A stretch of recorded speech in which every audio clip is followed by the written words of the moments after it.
All right, we have been building up to this moment through 5 really powerful habits, and now we finally reached the peak. Habit 6, Synergize.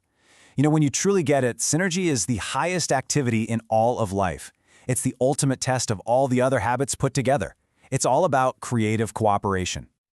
To get a feel for this, just picture your favorite band. You've got the guitarist, the drummer, the bassist, the singer, right? Each one is a talented musician, no doubt. But when they play together, something absolutely magical happens. They create a sound that's way bigger, way more complex than any single one of them could ever make on their own. That feeling, that's synergy. Helen Keller just nailed this. It's such a simple but profound truth. Our collective power is just immense. Synergy isn't just a fancy word for teamwork. It's about unlocking a potential that literally doesn't exist when we're working by ourselves. It's about creating brand new alternatives that weren't even on the table before. So, to put it simply, synergy is when the whole is greater than the sum of its parts. The idea is that the relationship between the pieces is a piece in and of itself, and it's the most powerful, most catalytic one of all. This is where the math gets fun. 1 plus 1 doesn't just equal 2, it can equal 3, or 8, or maybe even 16. It is creative cooperation at its absolute best. Okay, so now that we have a definition, let's dig in and see where we can find this incredible force in action. And I want to be clear, this isn't just some business buzzword. It's a fundamental principle that's woven right into the fabric of the world all around us. Synergy is literally everywhere in nature. Think about the giant sequoia trees. They don't grow alone. Their roots actually intertwine and support each other, which lets them stand tall for centuries. Or even something simple, 2 pieces of wood. Put them together, and they can hold way more weight than they could individually. And of course, there's the classic example, a flock of geese. And that goose example is particularly powerful. The synergistic effect is so huge, you can actually measure it with a single, pretty staggering number, 71%. So what on earth does that represent?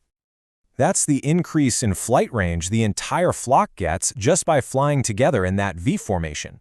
See, as each goose flaps its wings, it creates an updraft for the bird right behind it. When the leader gets tired, it just rotates to the back and another one takes its place. They even honk to encourage each other. It's a perfect, beautiful example of creative cooperation in nature.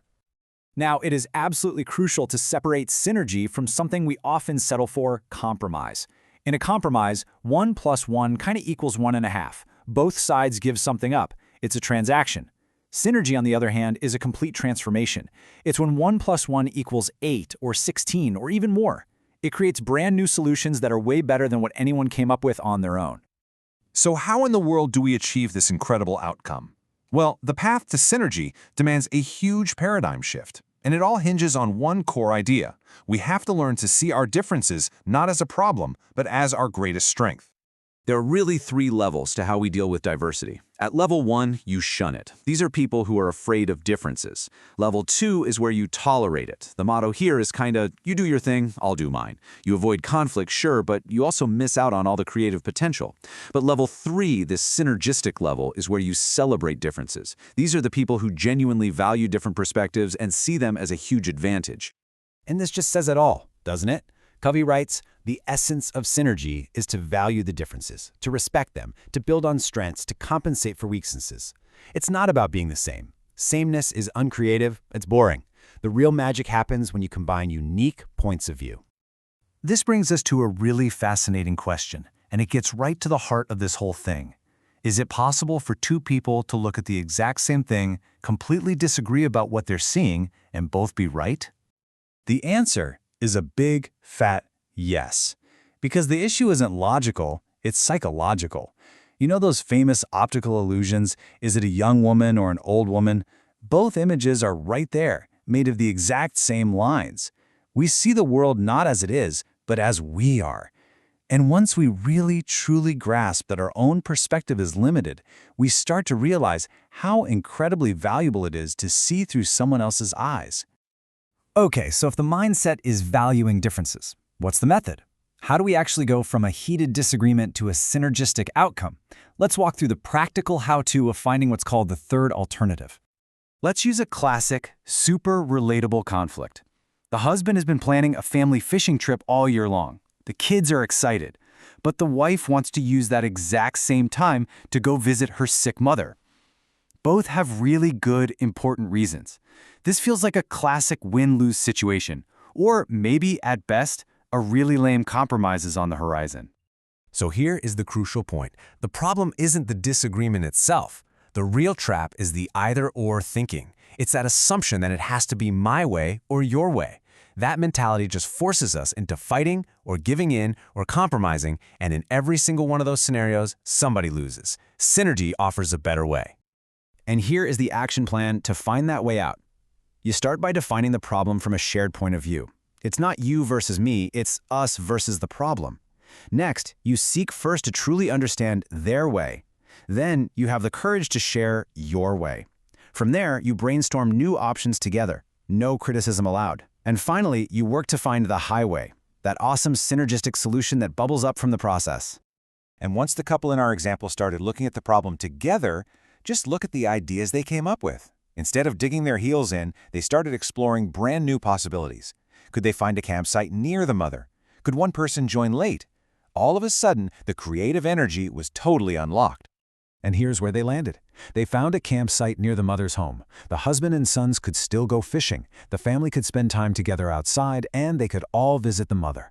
This was not a compromise. It was a brand new solution, way better than either of their original plans. That is the third alternative. And you can see how this didn't just solve a logistics problem. It completely changed the emotional energy of their relationship. Now, this whole process, it clearly takes a high level of emotional maturity, right? A lot of security. And that brings us to the final and maybe the most important piece of this synergy puzzle. To create it with other people, we first have to find it inside ourselves. Covey makes this really profound connection. The key to interpersonal synergy is intrapersonal synergy. In other words, synergy within ourselves. Before we can value the differences between people, we have to learn to value the different parts of our own nature. What does that mean? It means getting your whole brain into the game. We have to respect and use both our analytical, logical left brain side and our intuitive, creative right brain side. When we're integrated and whole within ourselves, we build up the internal security we need to handle the risk of being open and vulnerable with others, which is absolutely essential for synergy to even happen. And that internal security allows for a real shift in how we behave. As leadership expert Chuck Croft put it, you don't need to be the smartest person in the room, you need to be the most curious.